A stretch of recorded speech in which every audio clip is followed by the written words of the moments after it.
Hey hello everyone, welcome back to another video. और दोस्तों, आज के इस वीडियो में हम बात करेंगे gall bladder and gall stone के बारे में। तो दोस्तों, ये वीडियो अगर आप पूरा एंड तक देख लोगे तो ये जो गॉल ब्लैडर है इसके anatomy, physiology and gall stone कितने प्रकार के होते हैं, इसका क्या कारण है, क्या लक्षण है, क्या ट्रीटमेंट है, क्या डायग्नोसिस है, क्या जाँच किया जाता है, ईच एंड एवरीथिंग एक कंप्लीट एंड ऑथेंटिक इन्फॉर्मेशन आपको मिल जाएगा सिर्फ एक ही वीडियो के जरिए। तो ये वीडियो अगर आप पूरा एंड तक देख लोगे तो ये जो गॉल ब्लैडर है और गॉल स्टोन है इसके ऊपर आपको एक कंप्लीट एंड ऑथेंटिक इन्फॉर्मेशन मिल जाएगा। तो चलिए दोस्तों, अब हम वीडियो को स्टार्ट करते हैं। तो दोस्तों, गॉल ब्लैडर यानी पित्ताशय क्या है एंड इसका लोकेशन कहाँ है। तो दोस्तों, गॉल ब्लैडर एक छोटा नाशपाती के आकार का ऑर्गन होता है जो लीवर के नीचे दाईं ऊपरी पेट की ओर स्थित होता है। तो चलिए दोस्तों, अब हम बात करते हैं इसके स्ट्रक्चर यानी संरचना। तो चलिए दोस्तों, अब हम बात करते हैं इसके स्ट्रक्चर यानी संरचना के बारे में। लंबाई लगभग 7 से 10 सेंटीमीटर होता है और इसमें 3 पार्ट होता है: फंडस, बॉडी एंड नेक। नेक से दोस्तों सिस्टिक डक्ट निकलता है जो कॉमन हेपाटिक डक्ट से मिलकर कॉमन बाइल डक्ट बनाता है। तो चलिए अब हम बात करते हैं इसके फंक्शन यानी काम के बारे में कि गॉल ब्लैडर का क्या काम है। तो दोस्तों, गॉल ब्लैडर का मुख्य काम है बाइल को संग्रहित करना और आवश्यक समय पर उसे छोटी आंत यानी ड्यूडेनम में रिलीज करना। और दोस्तों, बाइल लीवर द्वारा बनता है। गॉल ब्लैडर उसमें से पानी अवशोषित करके उसे कंसंट्रेट करता है। तो ये हो गया दोस्तों गॉल ब्लैडर का फंक्शन यानी कार्य। तो चलिए अब हम जानते हैं गॉल स्टोन यानी पीत की पथरी क्या है। तो चलिए सबसे पहले हम जान लेते हैं इसका डेफिनेशन। तो गॉल स्टोन छोटे छोटे ठोस कण होते हैं जो गॉल ब्लैडर में बाइल के घटकों के अनबैलेंस की वजह से बनते हैं। तो चलिए दोस्तों, अब हम बात करते हैं टाइप्स ऑफ गॉल स्टोन कि गॉल स्टोन्स कितने प्रकार के हो सकते हैं। तो दोस्तों, गॉल स्टोन्स ज़्यादातर 2 ही प्रकार के होते हैं। एक होता है कोलेस्ट्रॉल स्टोन्स जो सबसे आम और सबसे कॉमन होते हैं, हरे रंग के होते हैं। और दूसरा होता है पिगमेंट स्टोन्स, काले या भूरे रंग जो बिलिरुबिन से बनते हैं। तो ये हो गया टाइप्स ऑफ गॉल स्टोन। तो चलिए अब हम बात करते हैं इसके कॉजेज के बारे में, causes of gall bladder stone. दोस्तों, इसमें हम लोग सबसे पहले जो कॉज देखते हैं 4F, दैट इज 4F का मतलब 4F को देखते हैं। पहला F में आ गया फीमेल, महिलाएं को ज़्यादा रिस्क है। दूसरा हो गया फैट यानी मोटापा। तीसरा हो गया फर्टाइल वुमेन यानी जिनको गर्भावस्था है उस टाइम पे या जिस टाइम पे फर्टाइल पीरियड पे उस टाइम पे हाईली चांसेस होता है इनको गॉल स्टोन होने का। चौथा F हो गया दोस्तों 40 यानी 40 उम्र के ऊपर। तो ये हो गया इसका पहला कॉज। अन्य कुछ कारण है जैसे high cholesterol, fast weight loss, diabetes, sedentary lifestyle, liver disease, ये सब कुछ कॉमन कारण हो सकते हैं गॉल स्टोन्स का। तो चलिए अब हम बात करते हैं सबसे मेन एंड इंपॉर्टेंट सिम्टम्स यानी इसका लक्षण। अगर किसी को गॉल ब्लैडर स्टोन हो जाए तो लक्षण क्या होगा। तो दोस्तों, देखा गया है ज़्यादातर मामलों में गॉल स्टोन साइलेंट होती है, कोई भी लक्षण नहीं होता है। लेकिन जब स्टोन यानी जब पथरी बाइल डक्ट को ब्लॉक करती है, जिससे बाइल आता है उस डक्ट को, उस नाली को ब्लॉक करती है,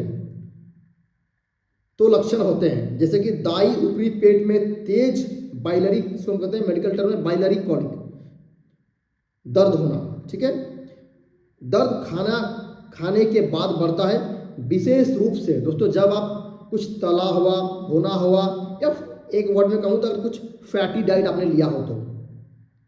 और लक्षण में दोस्तों जैसे जी मिचलाना, उल्टी होना और समटाइम्स दोस्तों जॉन्डिस भी हो सकता है अगर बाइल डक्ट पूरी तरह से ब्लॉक है। समटाइम्स ये बाइल डक्ट को भी ब्लॉक कर देता है।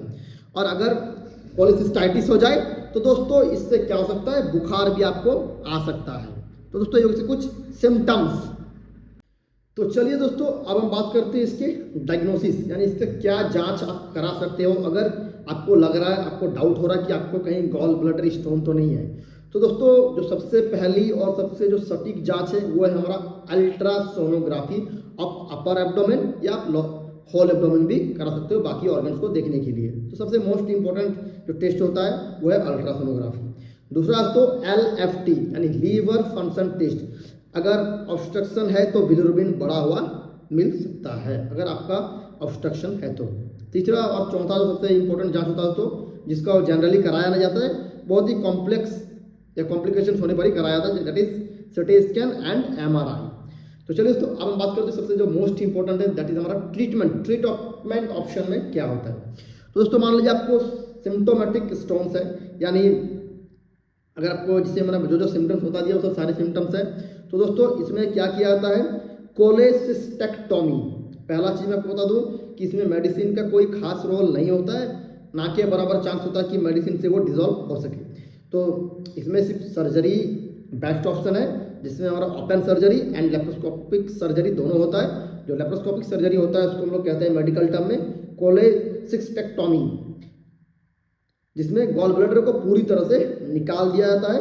और दूसरा होता है ओपन सर्जरी, जिसमें पेट को ओपन करके गॉल स्टोन को, गॉल ब्लैडर को निकाल दिया जाता है।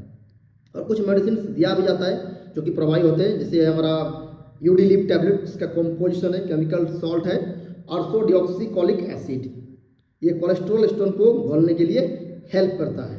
ठीक है, तो ये होगी इसका कुछ ट्रीटमेंट, जिसमें आपको मैंने ऑलरेडी बता दिया है। तो चलिए अब बात करते हैं इसके कॉम्प्लिकेशंस क्या क्या हो सकता है। तो कॉम्प्लिकेशंस में तो कोलेसिस्टाइटिस, गॉल ब्लैडर में सूजन हो सकता है, स्टोन बाइल डक्ट में चली जाती है, पैंक्रियाटाइटिस, अगर स्टोन पैंक्रियाटिक डक्ट में ऑब्स्ट्रक्शन करे, गॉल ब्लैडर कैंसर लंबे समय तक अगर आप क्रॉनिक इन्फ्लेमेशन से रहते हो तो इस तरह कुछ कॉम्प्लिकेशन भी आपको हो सकता है। प्रिवेंशन यानी रोकथाम कैसे कर सकते हैं, तो इसके लिए दोस्तों हेल्दी वजन बनाए रखना, बैलेंस डाइट विथ कम, जो जिसमें कोलेस्ट्रॉल कम हो, एंड ज़्यादा फाइबर लेना, एंड दोस्तों फिजिकल एक्टिविटी करें, ये बहुत ही ज़्यादा ज़रूरी है। और क्या नहीं करना है, ज़रूरत से ज़्यादा फास्टिंग या एक्सट्रीम डाइटिंग से बचें। ठीक है, तो चलिए दोस्तों अब हम इस वीडियो की एंड की ओर जा रहे हैं। तो दोस्तों ये जो हमारा गॉल ब्लैडर है एक छोटा लेकिन महत्वपूर्ण अंग है जो पाचन में मदद करता है। गॉल स्टोन आम समस्या है और अगर समय रहते निदान हो जाए तो इलाज पूरी तरह संभव है। लक्षणों की पहचान और सही समय पर सर्जरी जरूरी हो सकती है। तो आई होप गाइस कि आपको ये वीडियो बहुत ही नॉलेजेबल और अच्छा लगा होगा। दोस्तों वीडियो आपको अगर अच्छा लगा तो वीडियो को लाइक करें, ज़्यादा से ज़्यादा लोगों तक वीडियो को शेयर करें ताकि लोगों को भी जानकारी मिले। और हमारे जो भी हमारे नए व्यूवर्स है, नए लोग हैं हमारे चैनल पर, नए लोग जो वीडियो को देख रहे हैं, चैनल को सब्सक्राइब करें, साथ में नोटिफिकेशन बेल को भी ऑन कर लें ताकि ऐसे ही रेगुलर आगे आने वाली वीडियोस का अपडेट्स आपको मिलता रहे।